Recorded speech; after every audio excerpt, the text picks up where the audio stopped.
तो पिछले सेशन में हमने अज्ञान की व्याख्या की थी कि अज्ञानता के 5 घटक हैं। सबसे पहला तमो, दूसरा मोह, महामोह, तमिस्सर, अंधतमिस्सर। तो अब इनसे छुटकारा पाने के क्या उपाय हैं, तो उस पर आज हम चर्चा करेंगे। तो इनके बड़े ही सरल उपाय हैं, गुरु, साधु, शास्त्र। तो सबसे पहला है गुरु, एक प्रमाणिक गुरु। हमें किसी एक प्रमाणिक गुरु का आश्रय लेना है और उसके पास जाकर हम अपनी अज्ञानता के बारे में जिज्ञासा करनी है।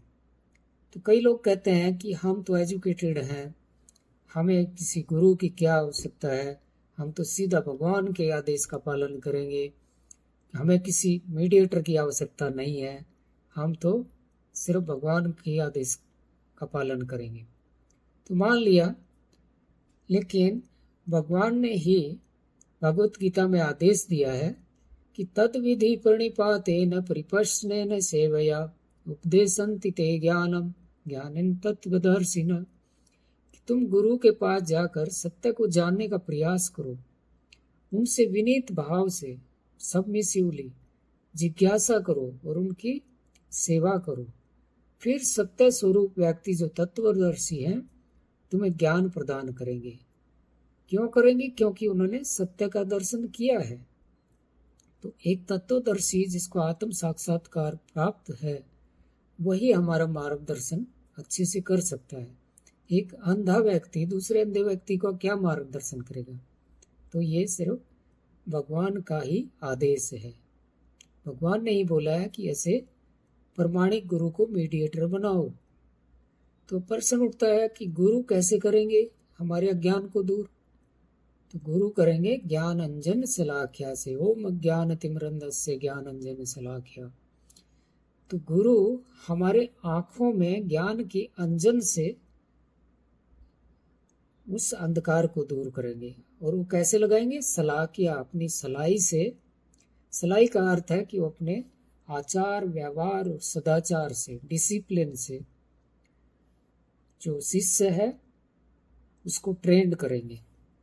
तो जैसे एक किसी को मोतियाबिंद है तो जब तक डॉक्टर उसका ऑपरेशन नहीं करेगा तब तक उसको ठीक से दिखाई नहीं देगा, और जैसे उसको ऑपरेशन हो जाता है वो ठीक से देखना शुरू कर देता है। तो इस तरह से गुरु ही हमें आत्म साक्षात्कार करा सकता है। तो दूसरा है शास्त्र, कि शास्त्र पढ़ना क्यों जरूरी है? क्योंकि शास्त्र इसलिए जरूरी है कि जो गुरु ज्ञान दे रहे हैं वो शास्त्र सम्मत है भी कि नहीं है, कि गुरु जी वैसे ही कुछ अंट संट बोले जा रहे हैं, शास्त्रों में कुछ है ही नहीं। तो वो उस शास्त्रों के अकॉर्डिंग है तो हमने उस गुरु के आदेश का पालन करना है। अगर गुरु शास्त्र से विमुख कुछ बोल रहा है तो उस गुरु को तुरंत छोड़ देना है। ऐसा भी शास्त्रों में विधान है। और फिर तीसरा इसका अंग है साधु। तो क्या जो गुरु बोल रहे हैं, जो शास्त्र बोल रहे हैं, ऐसा ही हमारे पूर्ववर्ती आचार्यों ने, हमारे साधु संतों ने भी ऐसा ही बोला है क्या?